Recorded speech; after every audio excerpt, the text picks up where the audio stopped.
the white continent. This really feels like Earth's last frontier.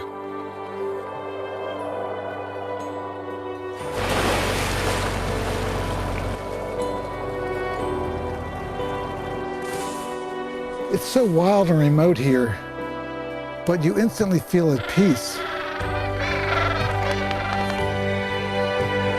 Everything is so vast, so pure, quiet.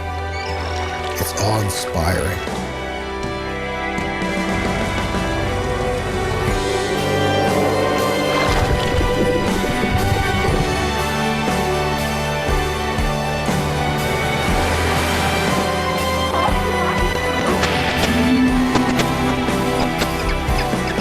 The ice, the whales, the ocean. This is a sanctuary we all have to treasure and preserve.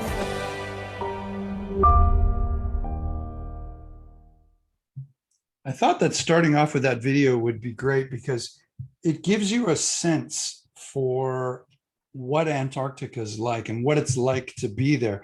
The gentleman who was narrating that video is named Steve McCurry. He's a very, very well-known photographer in photography circles. And you might think you don't know him, but if you remember a National Geographic cover photograph from about 35 or 40 years ago of the Afghan girl with the green eyes, she was wearing a very, very traditional Afghan outfit, but she had these very stark, very, very, these eyes that you just can't forget. He took that photograph and he won a Pulitzer Prize for that. He's in the Photography Hall of Fame. He has been all over the world, but he had never been to Antarctica. So he traveled with Silversea to Antarctica, and those were some of his impressions of Antarctica. So I just think it's very, very interesting that a gentleman who's seen that much around the world and whose career has been to go to remote places and to photograph these places for National Geographic and is that style of photographer. For him to go to Antarctica and be blown away like that, I think is pretty amazing. So the itineraries are designed to get you right into the thick of things. You can see this gentleman here setting up his tripod. The penguins are not rushing away from him. As a matter of fact, they're very, very curious about him. And that's one of the amazing things is we go there. I think very often people think these days that to see this kind of concentration of wildlife, you have to go to the Masai Mara during the migration and see these, these groups of animals in the tens of thousands. You can do it in this area as well. This is on South Georgia, the island of South Georgia, en route to Antarctica. So again, the idea is not to watch or observe Antarctica through a bubble, but it's to experience Antarctica, to get a little bit of dirt under your fingernails, to get some penguin guano on the bottom of your boots, and to smell the penguin colony before we get there. And it's not a pleasant smell. That sort of thing, to really say, hey, I went to Antarctica and I had an amazing, amazing experience. We've been doing this for 13 years. Next season will be our 14th year. And the Antarctic season, we'll talk about it in a little bit, runs from November through to February. So it straddles 2 different years, the end of 21, for example, this year, and the beginning of 22. We try not to put more than 10 people in a Zodiac. The Zodiacs are these rigid inflatable boats, these rubber boats that we travel around in when we're in Antarctica. And by not putting more than 10 people in them, they're designed for 16, but by limiting it to 10, you can see the size of some of the camera gear that some of these folks have. We're just giving people elbow room to swing their cameras around and get photographs, because obviously that's one of the important aspects of it. And there's just room to spin around. If the whales are breaching on your side of the Zodiac, you remain seated on the pontoon while the folks at the other end kind of peer over your shoulder, or maybe they stand for a second to get a view as well. So we don't overload the Zodiacs. We've got on some of our ships, for example, a ratio of 1 to 8.6. One guide to 8.6 guests. It's never more than 1 to 10, but it can be as low as 1 to 8.6. And we're all inclusive. Everything we're going to talk about today, the Zodiac cruises, the landings on Antarctica, on the continent where you physically walk around on the continent, sea kayaking, butler service, all the drinks, the Wi-Fi, all of these things. Your international airfare from home. So let's say you're flying from Chicago or Minneapolis. to connect and get to Buenos Aires or Santiago, and then down to the southern tip of South America, and then the cruise and everything that's included in the cruise, and all the way back home again, that's all included in the cruise fare, including the gratuities for the staff, everything. We operate in Antarctica with 3 vessels, the Silver Explorer, the Silver Cloud, and the Silver Wind.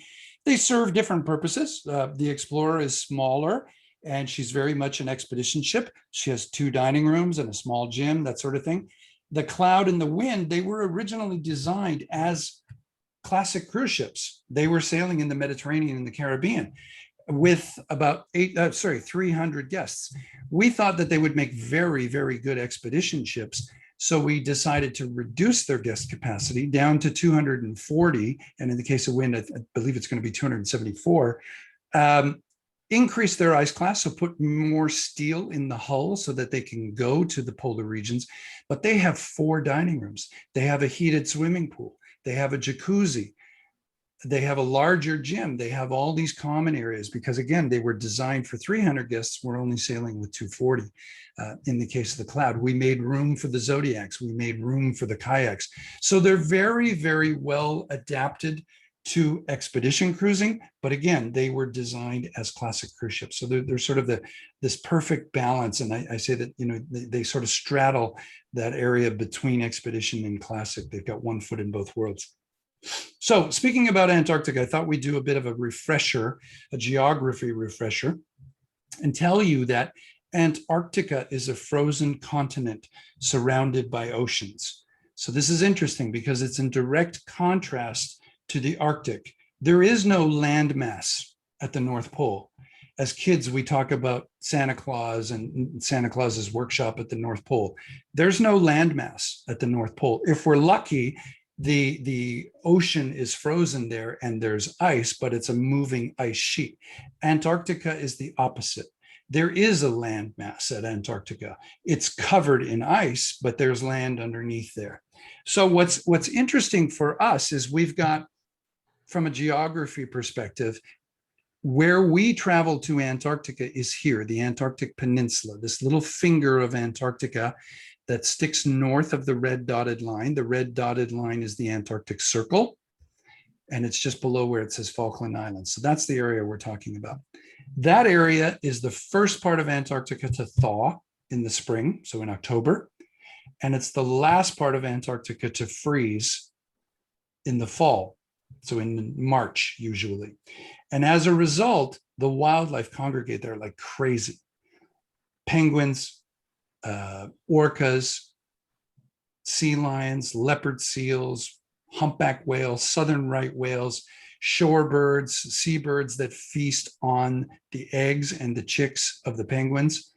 So it's teeming with wildlife, and it's a very, very short season. So again, roughly November to February. You could say parts of October to parts of March, but the 4 full months of November, December, January, February.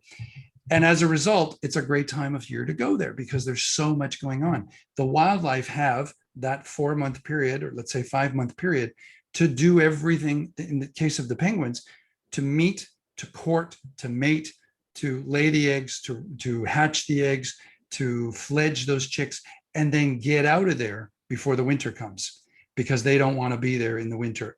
You've probably seen the documentary about the emperor penguins. They nest on the ice, but they're the only species that does. All the other penguin species get out of Antarctica before the winter comes.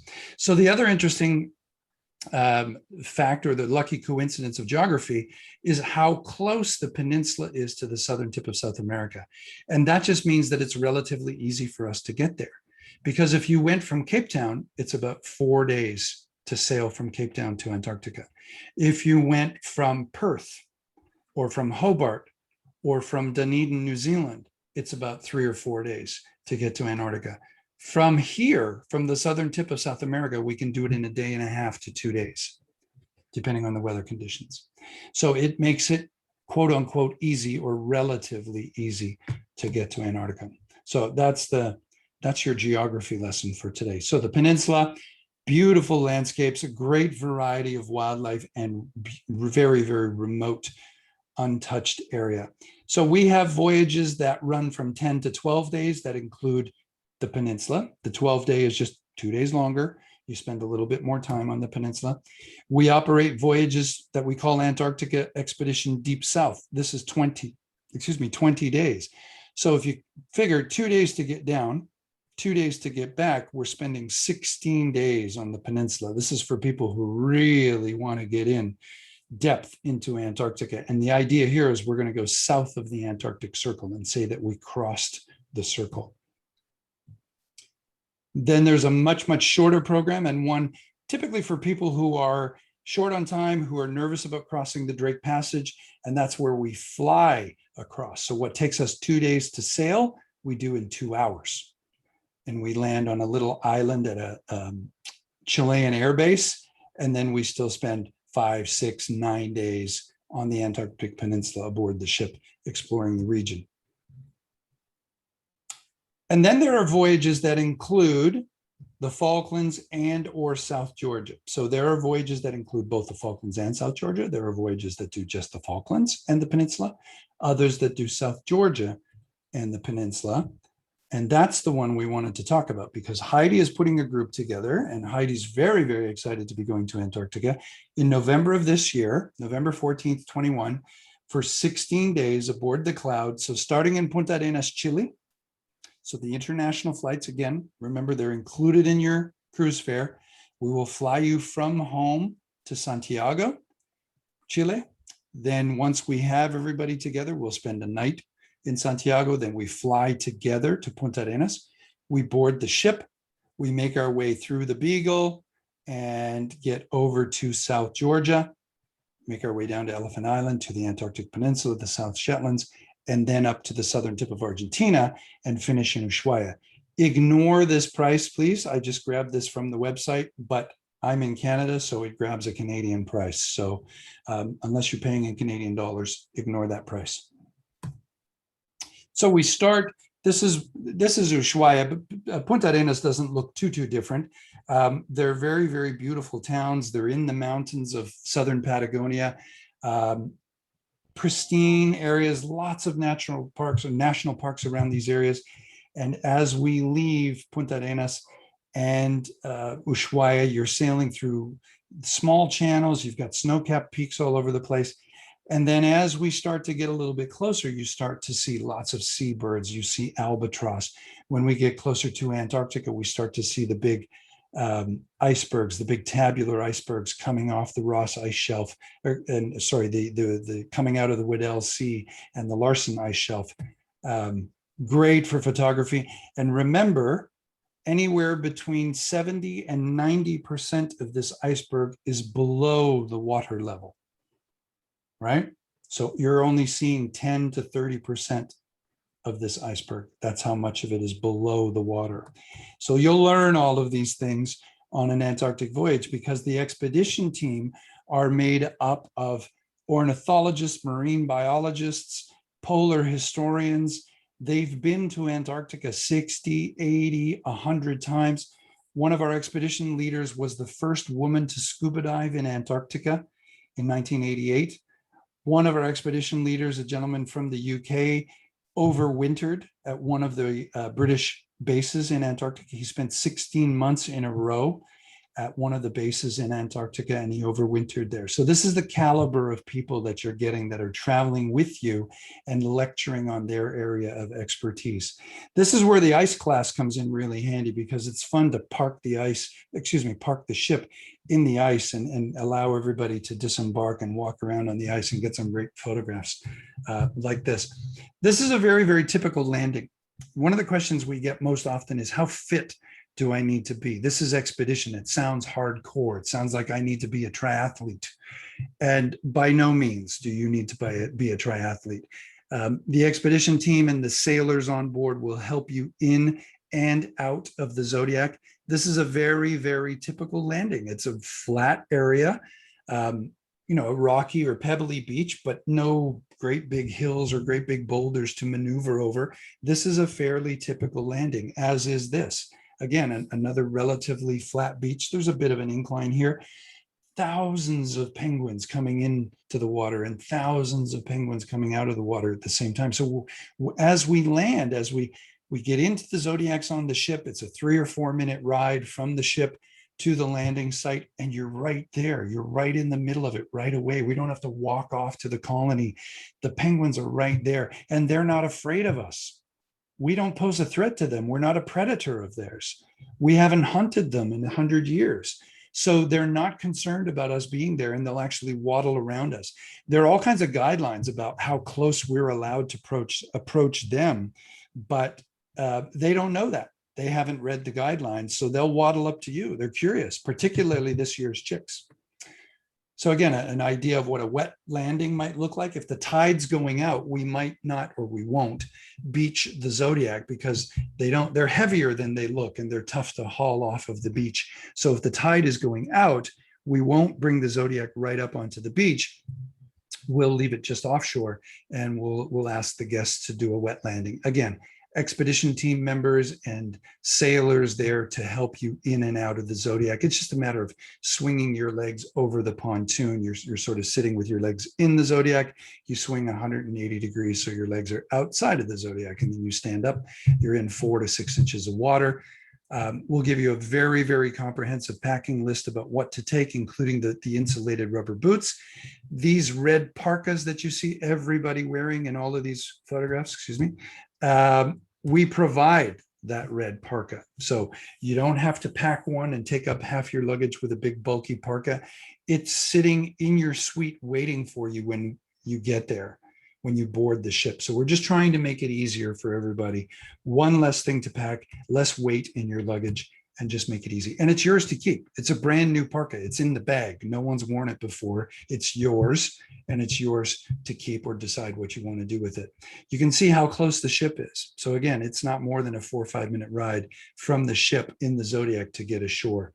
And this is, where people want to be. And these king penguins, by the way, in these photographs, these beautiful birds, these are the second largest species of penguin. The emperors are the largest ones, but they're very, very difficult to get to because, again, they nest on the ice. They're very, very remote. But the king penguins are the second largest species. They have this beautiful yellow, golden, orangey kind of collar, and then these little pieces on their cheeks and their beaks. And we see them by the tens of thousands on South Georgia. And that island is included in the itinerary that Heidi's promoting. You can see the beautiful coloration of these birds. And, I mentioned it before, but just to say it again, this is the real deal. This is, you're seeing nature at its most raw.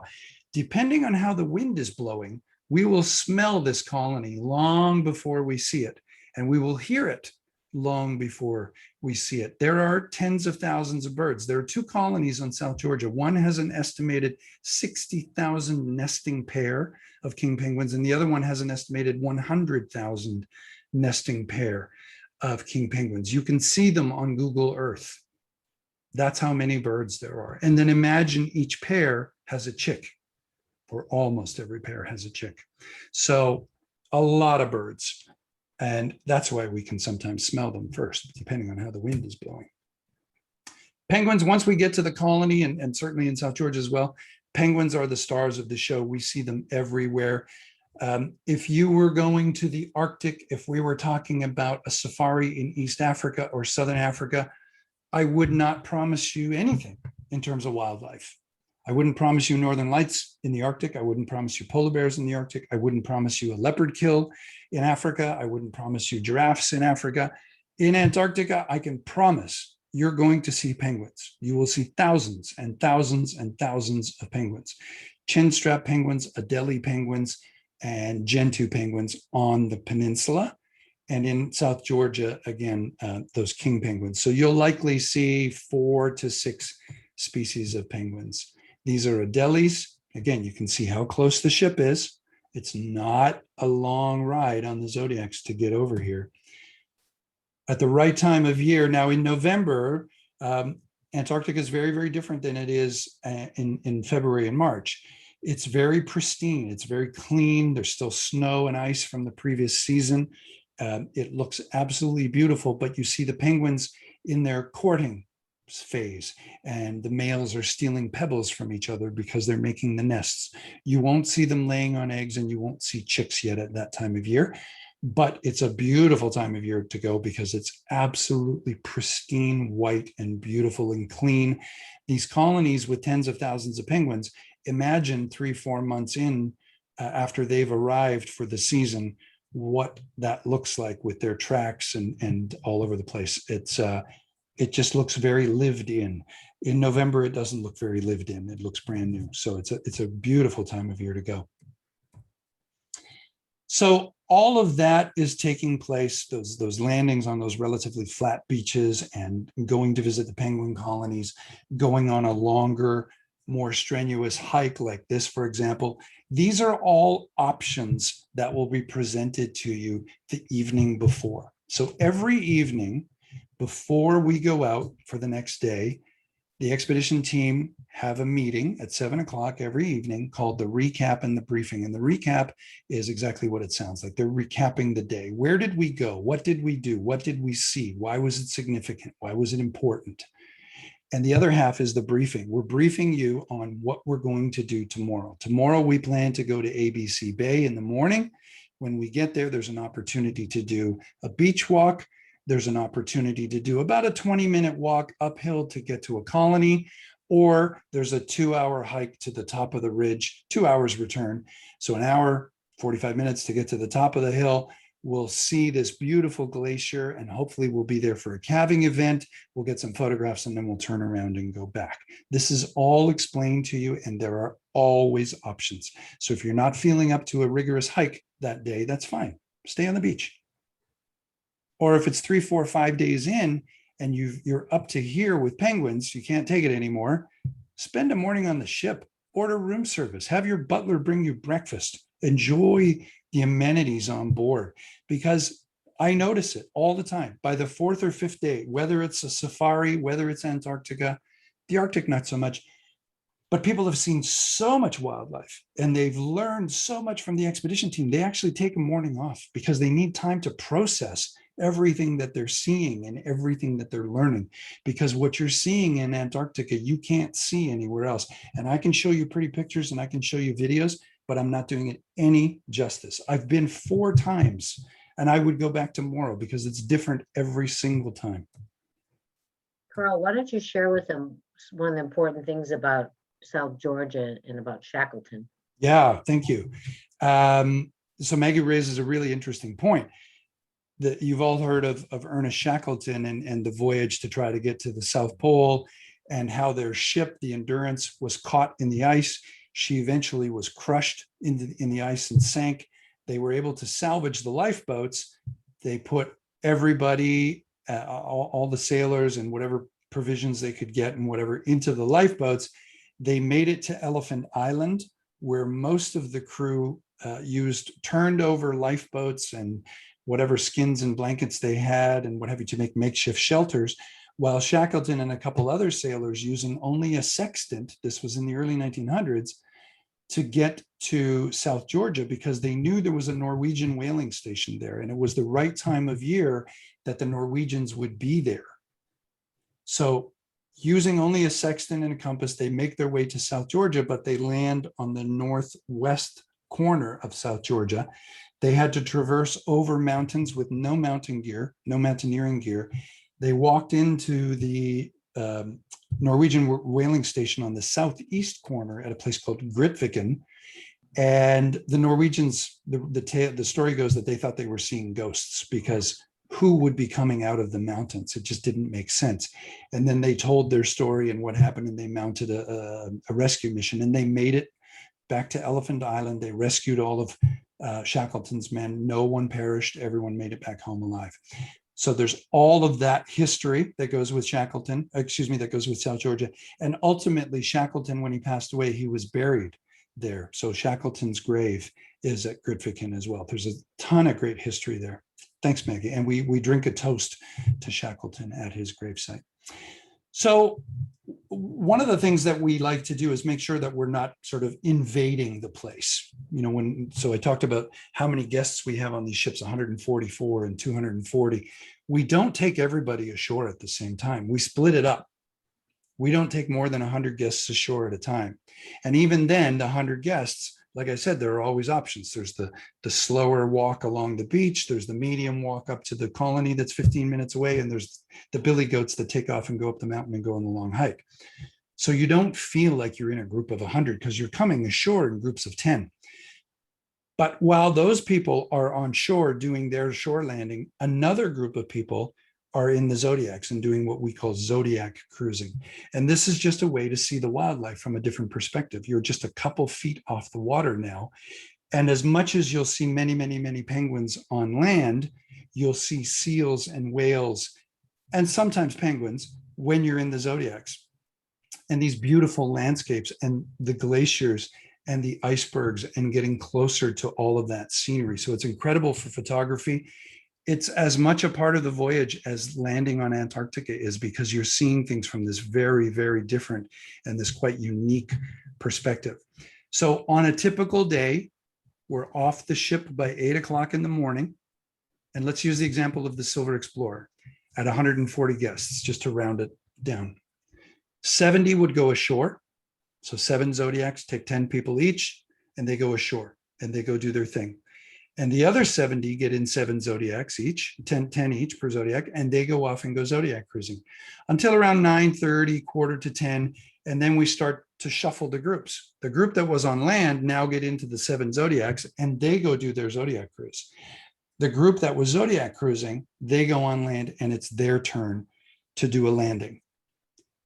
So from 10 to noon, you get the other half, if you will. If you were on land, you go Zodiac cruising. If you were Zodiac cruising, now you go on land.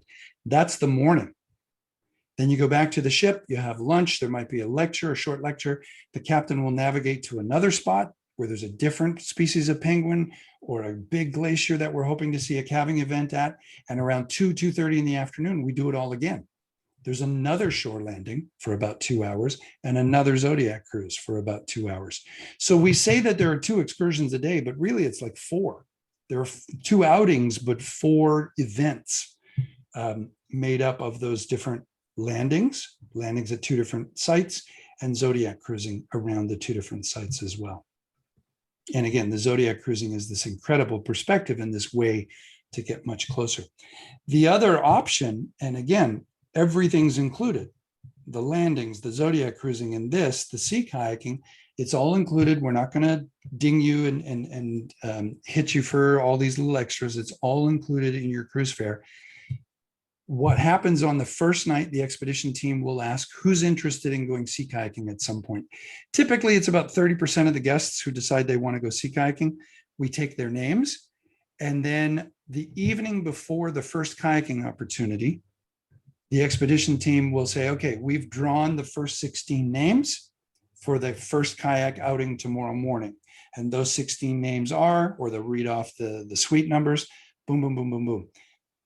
The second kayak outing, so the first one's from 8 until 10, the second one is from 10 until noon. The second group of 16 are boom, boom, boom, boom, boom.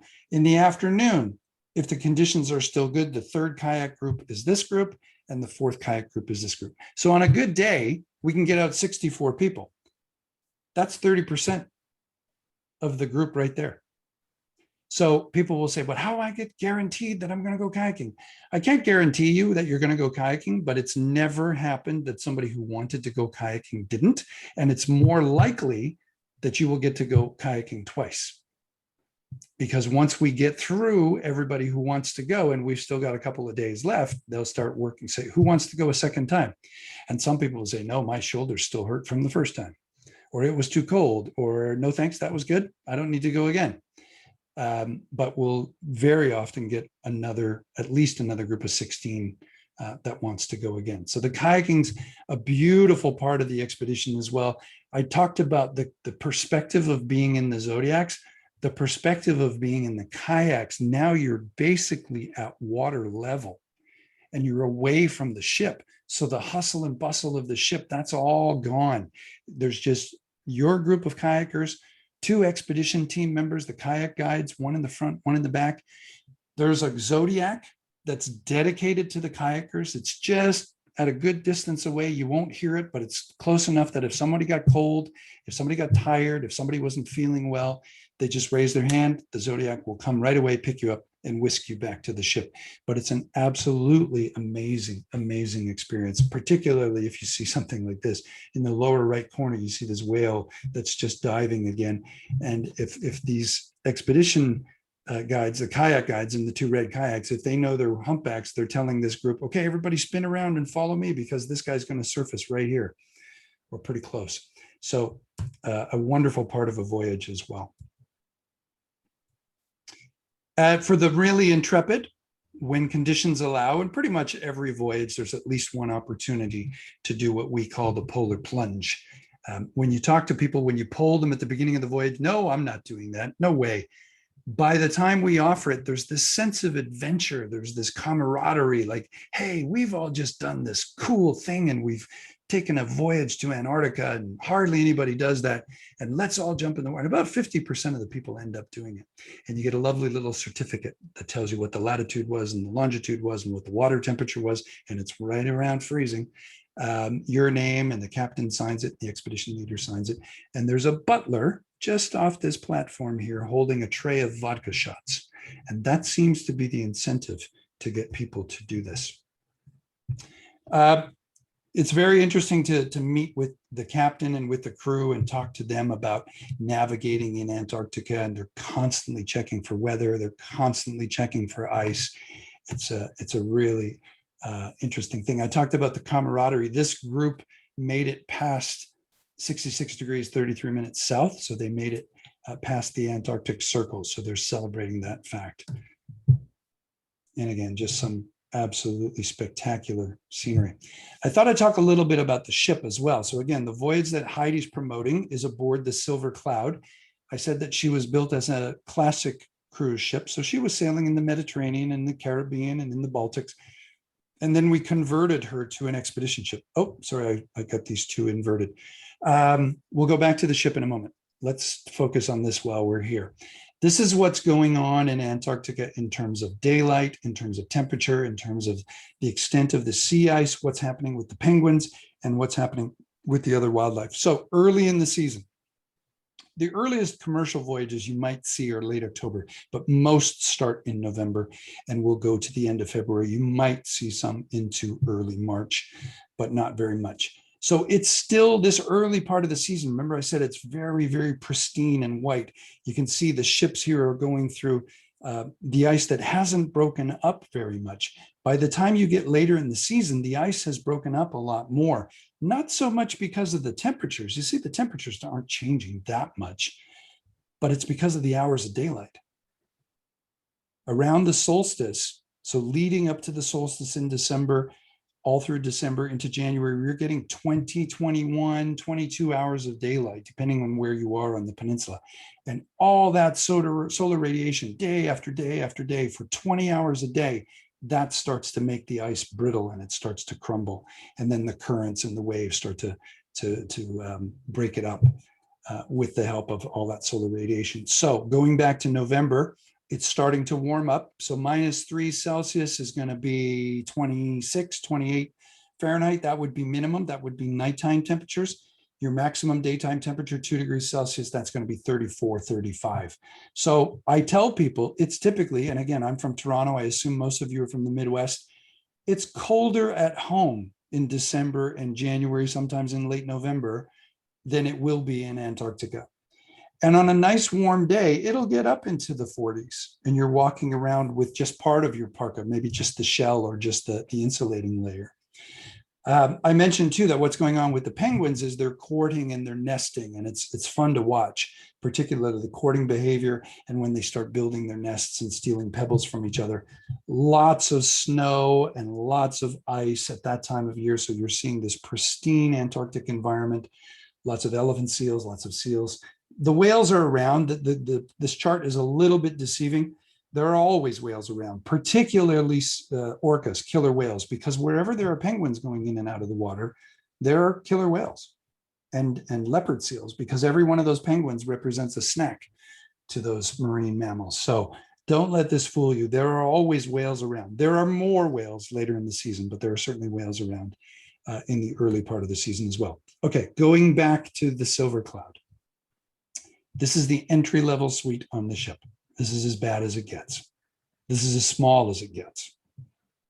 Not bad for a ship going to Antarctica, because 20 years ago, when I first went, it was a Russian icebreaker. 4 of us to a room. You had to go down the hall to use the bathroom, cafeteria style dining. Certainly no balcony, certainly no great big windows. Utilitarian, Spartan, it did the job, but things have changed in expedition travel in the last 20 years. You can see some of these suites look like small apartments. They're absolutely spectacular. So imagine you're sitting there, and again, you're ordering room service. You're talking to your butler. You know what? We'll have lunch in our suite. And you're sitting here looking at this giant picture window at Antarctica as you're sailing by. So pretty spectacular. All neutral colors, very, very bright and spacious. One of the dining venues is an outdoor venue called The Grill. And in the evening, this turns into hot rocks. So we've got heat lamps and blankets for your lap and blanket for over your shoulder. La Dame, our fine French dining restaurant. And then we've got the restaurant and La Terrazza. So 4 dining venues. And if you consider room service, and it's not a cheesy room service menu with a burger and fish and chips and chicken fingers. It's the menus from these restaurants. So you can order from these restaurants and have it delivered to your suite, with the exception of La Dame, because that's a sort of a prefix 7-course or 9-course meal with wine pairings. I don't, Maggie, correct me if I'm wrong, but I don't think you can do La Dame in suite dining. No, But okay. if you wanted your steak and lobster served you in suite and by course, you can have that as well while you're in your suite. So Right. The grill where you cook on hot rocks is open during the hour of sail? You cut out there, Heidi, sorry, I couldn't hear you. The grill? but she's muted. Let's Oh. unmute her. Okay. Ask me later. We'll talk about the grill. So in the afternoon or at lunchtime, when you're coming back from your morning excursion, you can go to the grill if it's nice and sunny outside. You still get your parka on, get a burger, get a chicken on a bun, get something really, really simple. And it's just casual. It's fun to sit outside. In the evening, it turns into hot rocks. And that's where we heat a piece of granite to about 400 degrees, bring you a piece of protein. So it's lamb, it's steak, it's shrimp, it's lobster, and you cook it yourself on this heated stone. And that's a great experience as well. There's a connoisseur's corner on this ship where we've got fine cognacs, fine scotches, cigars, beautiful observation lounge with a library, interior observation lounge. There's a great exterior observation area, lots of observation deck on the ship. The reason being is if there's something fascinating happening, if there's a group of orcas or humpbacks that are bubble feeding, we'll announce it. The biologists, the marine biologists will announce it, and everybody will head outside. Those who have balconies on the right side will be hanging out on their balconies, and those who don't have balconies or their balconies on the wrong side of where those whales are, they'll come out, but lots of common areas. The Explorers Lounge, this is where the lectures take place, the formal lectures, and this is where the recap and the briefing happen every evening, and the expedition team taking you through what's going on and what we're going to do and lecturing on their area of expertise. Just got hung up on that slide. Here we go. Try that again. There's an onboard filmmaker whose entire job over the course of the voyage is to film and photograph the voyage. And every evening that person goes back to their suite and they start to edit the film and they start to put the footage together. And on the very last night of the voyage, everyone is invited to the Explorer Lounge and they have the world premiere of the film that the filmmaker made. And depending on the length of your voyage, it's anywhere from a 12 to 20-minute film. And at the end of the voyage, everyone gets a USB stick, a little thumb drive with that film, and somewhere between 200 and 300 still images that that person took. And it's their sole job on board the entire time to photograph and film. Of course, we've got clients who take pretty heavy duty camera gear, and that's because we also have a photo lounge. So expedition is very, very different from classic. We don't have a casino. We took out the casino and we put in a photo studio. We don't have performances at night and Broadway style shows. We have the lectures and the recap and the briefing because the day starts early. You're probably having breakfast at 6:30 or 7 because you're off the ship at 8. And then you're back on the ship in the afternoon at 6:30. You've got the recap and the briefing at 7. You're having dinner at 7:30. You're hanging out with friends. You're having a couple drinks. You might not make it back to your suite till 9:30 or 10. And it's rare to find someone in the bar after 10 o'clock because the day starts again at 6 or 6:30 the next morning. So the photo studio is ideal because when you're heading back to South America from Ushuaia, from the Antarctic Peninsula, you're heading back to Ushuaia, you've got about 2 days of crossing to get over. So this is where you take your memory card and you work with the photo studio manager and the onboard photographer to get your best photographs and use some post-production software to tweak them and make them look their absolute best, and then send it to one of the 2 onboard printers. And these are not your Best Buy printers. These are gallery quality printers that have numerous inkwells, not 1 or 2 or 4. They've got numerous inkwells, 12, 15 different colors, printing on 18-inch or 22-inch wide paper. I think we charge $18 for a print. And then you wrap it up, you roll it up, put it in a tube and take it home. And now all you have to do is frame it. So what a great way to finish the voyage, because these days with digital photography, we take thousands and thousands and thousands of photographs. And the idea is you're going to get home and you're going to look through them and you're going to pick the best ones and and you never do. You don't have time. Life gets in the way. Here, you've got the time and you can print it. So you get 3 of those 4 processes done. So the photo studio is a big hit. Here's the photo studio manager working with this person, probably talking about, see how the white of the sky and the white of the snow, and how are we going to fix that? There's a sauna on board. If you'd like to learn more about... What was your suggestion, Carl, about taking a picture? You said the bright sunny days are not as good as the cloudy days. Yeah, so sometimes when you go, people will wake up to their first sort of overcast day and it's not that great. When it's bright and sunny, it's hard to photograph the icebergs and the glaciers and the continent, the snow-covered continent, because a clear day with bright sunshine kind of washes it all out and it becomes very, very difficult to photograph. An overcast day is nicer because you bring out, for photography, it's nicer for photography because you bring out all of these blues, particularly in an iceberg. The first time I went to Antarctica, I was expecting white ice, just this, and I was stunned to see thousands and thousands and thousands of shades of blue, because the icebergs are made up of hundreds, if not thousands of years of snow compacted on top of hundreds or thousands of years of snow, compacted. So it turns to ice. And then, if it's a small iceberg floating around and you're up on a high enough deck and you're looking down and the sun is hitting this in the right way, just incredible shades of blue. So yeah, you'll learn so much about photography, even if you're not a photographer. We have a great blog called discover.silversea.com where there are all these great articles. It's not our website, so it's got no dates, it's got no itineraries, there are no prices. They're just stories about the Galapagos, stories about polar bears, stories about penguins, stories about why photographing wildlife from a Zodiac in Antarctica is a lot of fun. Stories on all our classic destinations as well, all through Europe, the Med, the Caribbean, the Baltics, Asia, all over. So great stories written by professional writers and accompanied with photographs by professional photographers. Our YouTube channel. So if you go to YouTube and look up Silversea Cruises, you'll find our own YouTube channel.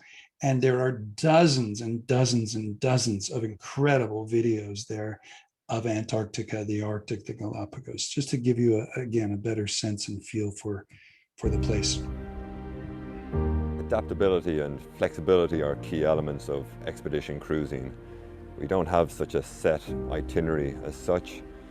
We're not guaranteed to go to a particular place. It all depends on weather conditions. I work closely with the captain on this, looking at forecasts for the upcoming days and how it will affect our itinerary, whether certain areas need to be avoided, whether we need to look at plan B, C, D. And also down in the Antarctic then on ice charts, whether ice comes into play or not as well. I keep coming back to Antarctica, I suppose, because of the rewards that it gives us. It creates huge challenges, you know, to operate down here, and you never know exactly how it's going to work out, but it always does. You always get this amazing experience at the end of the day, and to see just the reaction of the guests that we have down here, see just how much fun and enjoyment they're having the whole time. It's just incredible.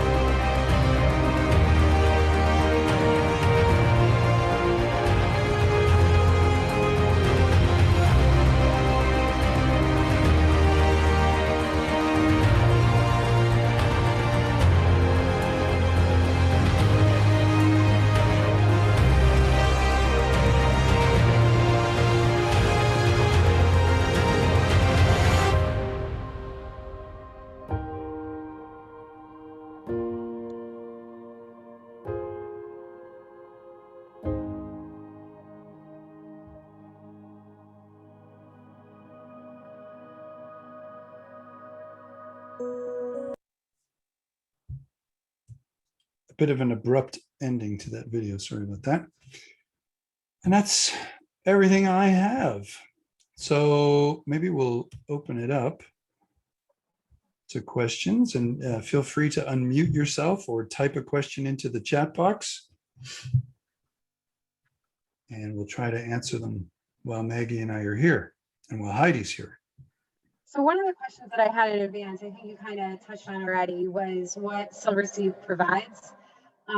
So the parka, you think that's sufficient? We wouldn't need to get another jacket or anything, like just rely on that one. And what about anything else? Like, and when do we get the packing list? I haven't seen that yet. Oh, once you book and the documents start to come in, and I'll send it to you, Heidi. Okay. Perfect, you know, as you would dress, if you're into winter sports at all, if you ski or you know, any kind of outdoor activity in the winter, layering, right? So you wear your base layer, your long johns or your long john top, your long john bottom, then maybe a sweater or a polar fleece, and then the parka. And typically that's enough.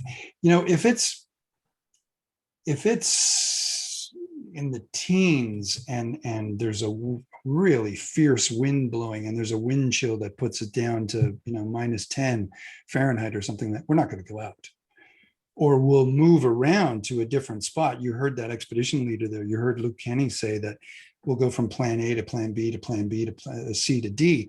We'll go around the other side, or we'll go to the leeward side of an island so we don't have that wind, and see what we can do there. So we're not going to take you out when it's horribly, horribly bitter cold. But if you've got a base layer, if you've got a polar fleece sweater, and then you've got that parka, which is made up of two pieces, it's the insulating layer, like a puffy jacket, and then a windproof, waterproof shell on top of that.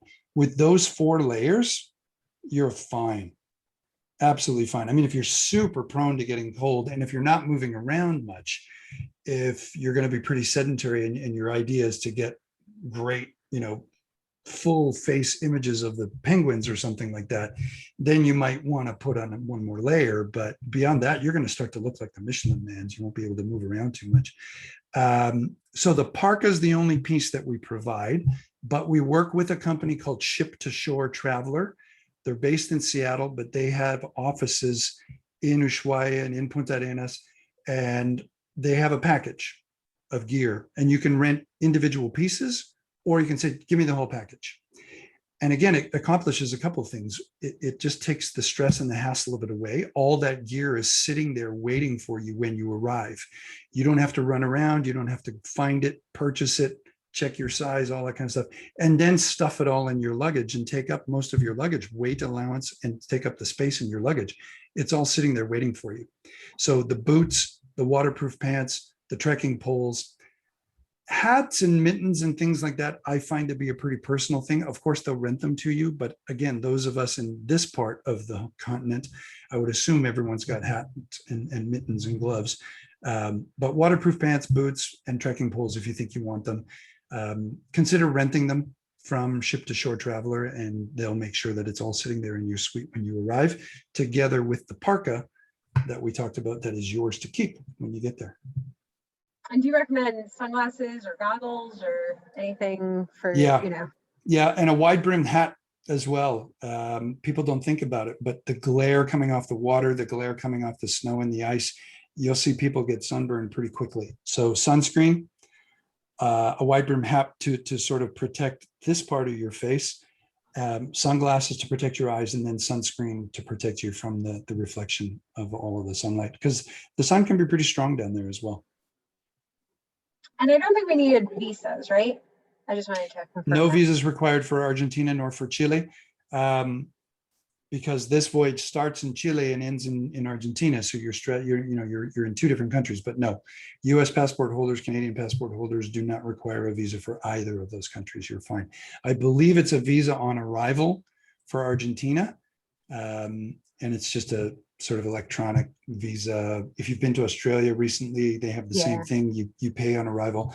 I think to speed up the process, you can pre-register on an Argentinian immigration website, and you pay that fee. But we'll have to see, in a post-COVID world, what everybody's entry requirements are in the next couple of months. So we'll have to pay close attention to that. Speaking of COVID, all guests must be vaccinated in order to sail. That's one of the restrictions that Silversea has as we begin to start sailing again on all of our vessels. So, and then depending on the country, will depend on if you need a COVID test to enter the country or not. So as Carl said, this changes. It's very fluid. It changes daily. So by the time November rolls on, you may not even need the COVID test, but you definitely will need to be vaccinated to board Silversea.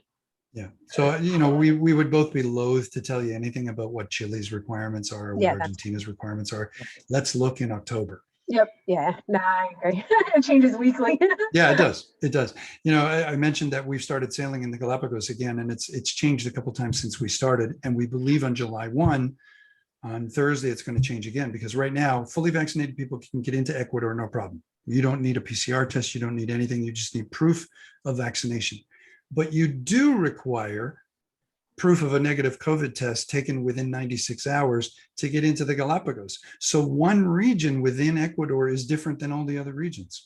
So, but we believe that on July 1st, that's going to change, and you won't even need that negative COVID test to get into the Galapagos. But we're not telling anybody that until we get an official something or other from the government of Ecuador and the government of Galapagos telling us that, from today on, this is news. But the people that are boarding this Saturday, July the 3rd, as far as they're concerned, they still need a negative PCR test, even though we've been told that on Thursday, the law is going to change until we see it in writing. So anyway, enough on that. And before, all I was saying was, I was just confirming that the grill is open for the hot rocks. And it was right before you started talking about it. So yeah. I want to try that out. Yeah, it's fun. Weather permitting. If it's blowing a gale, we're not going to open it. Right. It'd be too cold. But it's surprisingly comfortable. Most people come away saying it wasn't as cold as I thought it was going to be. Plus, you have La Terrazza, the Italian. You have Le Dame. You have the main dining room, which changes daily, and then, of course, you can get the full room service menu in your suite. So there's several choices. Yep. For dining. All right. And nothing needs to be reserved in advance. You said just the night before they tell us the options, and we just. No, you can pre-book dining reservations in La Terrazza and Le Dame. Okay. And that opens up at 120 days prior. Same with spa. Spa appointments will be available at that time as well. So guests can go on with their booking number and then just book whatever date. So if you want to eat together as a group, we can, if it's more than 10 people, we can try to preset that for at least one group dining for you. Nice, thank you. All right, so people, everyone take yourself off mute if you have a question, or put it in the chat box at the bottom. But this is a great opportunity. I mean, to have someone that's been there, ask your questions. Well, keep in mind, if you have any questions later after the presentation, we'll be happy to answer them for you. Carl and I do a lot of these presentations, and a lot of times guests that have joined us say, oh, I forgot to ask this. So they'll Right. send a question on to Heidi, and then Heidi forwards it to us, so we get back right away for an answer. And we've recorded this, so I'll share the link to the recording with Heidi, and then she'll send it out to everyone who registered. Feel free to forward it on to friends if you've found, you know, that you learned anything and that they might want to, because the recording I think is valid for 30 days. So it's just a link, you click on it and it streams the recording. You don't have to download anything. And so Heidi will send that around to everyone who registered, whether you were here live or not. All right. And yeah, if you've got questions afterwards, reach out to Heidi and then she can get in touch with us. And, you know, if you've got a family group, if you've got 3 or 4 people who didn't get to see this, but should, and you're thinking seriously about going to Antarctica, then let's do one of these, do another one of these, and they can ask all their own questions and ask them live. Okay, thanks everybody. Yeah, Thank you thank all you for so much. coming. And thank you, Carl and Maggie, for putting this together.